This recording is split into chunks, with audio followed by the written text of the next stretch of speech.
landing at Toronto Pearson Airport. Take a look at the images tonight showing the Delta plane upside down right there. Its landing gear you can see pointing to the sky. As word at this hour, at least 15 people are hurt, including a child. At least 3 people in critical condition, including that child tonight.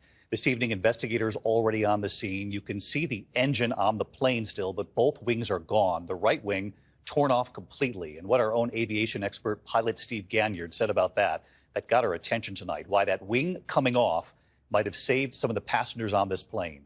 Tonight, the FAA and the NTSB sending teams to Toronto. And of course, the key question at this hour was weather a factor. There was snow and ice and the winds. Reports of gusts up to 40 miles per hour. And this was a regional jet that might have been trying to land in these winds.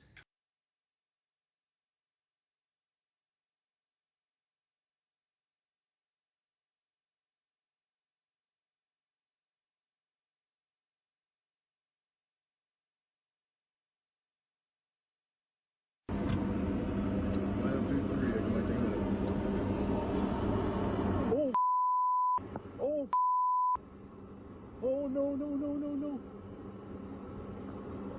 Oh, that's...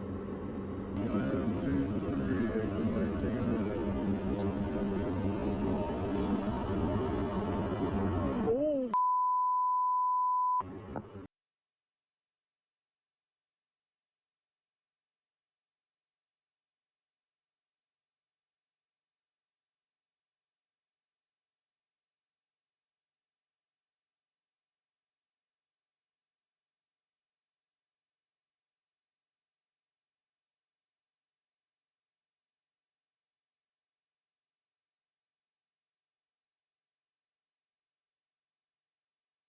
Like these dramatic images show a Delta plane flipped upside down, smoke pouring out of the fuselage, the plane crash landing at Toronto Pearson International Airport. Passenger John Nelson shooting this video moments after the crash. It operated by Endeavour Air traveling from Minneapolis-St. Paul with 80 people on board, arriving in Toronto around 2:30 p.m. We just had a crash on runway 23 here.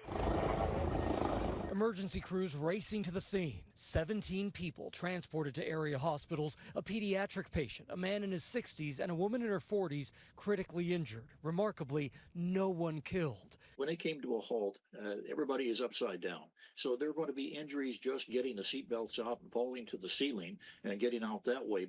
Passengers seen escaping the aircraft. Most people appear to be okay. We're all getting off. Some smoke going on. Just so you are, there's people outside walking around the aircraft there. Yeah, we've got it. The aircraft there's upside down and burning. And what makes this very interesting is today is 97 days after the Superior General's birthday. That's Arturo Sosa, born November 12th. And you might recall the plane crash in D.C. on January 29th was 43 days after the Pope's birthday. They're saying a severe gust of wind caused this plane to flip over on the runway.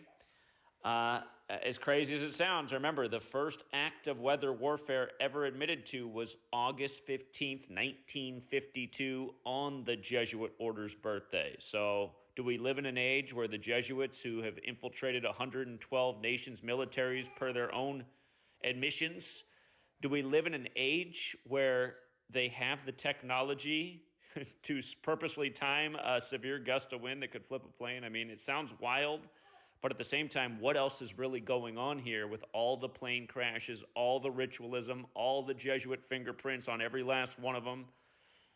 What is going on? Or are these like Hollywood shenanigans? Was there some kind of device in here to make this happen? Is this a purposely staged stunt to cause fear inside people? They want less people traveling, so there's less carbon emissions. Again, it was the Jesuit Klaus Schwab who announced the Great Reset, and this does have a toll on people's minds. If you don't think it's the Jesuits, remember, the Jesuits gave us the language, the calendar, and are pretty much the people who control your media every day. Why is it so perfect if it's not them?